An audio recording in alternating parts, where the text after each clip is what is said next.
I was born in Korea. I lived in New Zealand for a couple years, but I mostly grew up in Southern California. In college, I studied psychology because I just wanted to help people.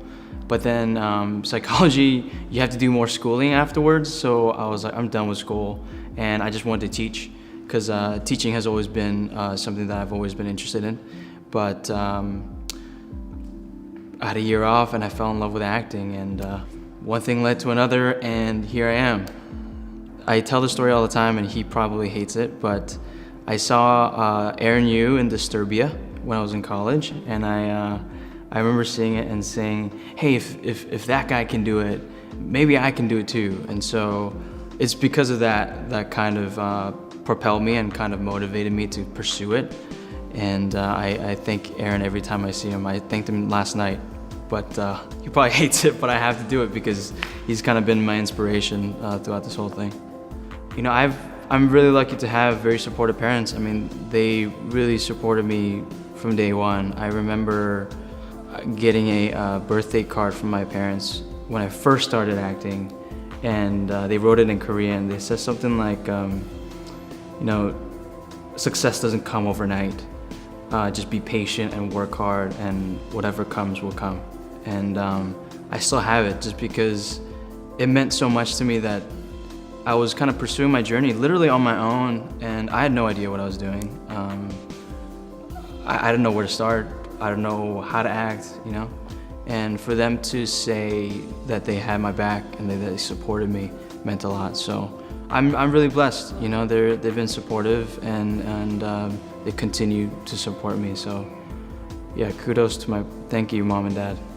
So when I first got involved with Meizrunner, I just started off as a regular audition, and luckily I knew the casting director from before, and she brought me back several times until I eventually booked the part. And I remember reading the script for the first time and thinking, I have to do this. I have to do this role. There's no other role out there for me, and I was just very, very fortunate and lucky to land that role. And I tried my best to kind of bring the alpha male, dominant, strong kind of characteristics to that role, and I'm just very lucky because the author of the book, James Dashner, he has a niece whose husband is Korean, and his name is Minho. So that's why he put that character in the book.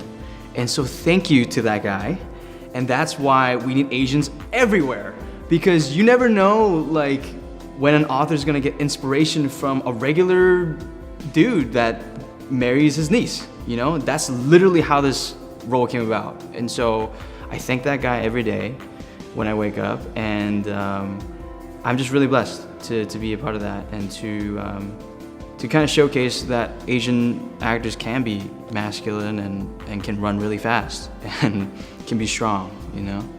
How much farther do we have to go to be accepted in this industry? I feel like we've already been accepted.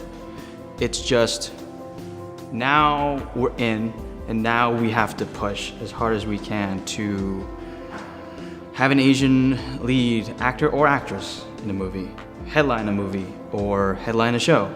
And I'm doing my best to push myself as an actor and push myself as an Asian American actor to get myself out there and represent the community in a positive way. But also as an artist, you can't only do things that are good for your community. You have to do things for the sake of the art too. And so that's kind of a fine line I have to walk as an Asian American actor. So my name, I'm Ki Hong Lee, and obviously that's a very Korean name. I definitely thought about changing it. I think Uzo Aduba had an interview with Seth Meyers one time, and I think she said it best. She actually tells a story about how she goes to her mom and says, "Mom, can I change my name because no one can pronounce my name correctly?" And she goes, "Well, if they can learn how to say Dostoevsky and Tchaikovsky and all those names, they can learn how to say your name." And that resonated with me, and I was like, "That's right, man.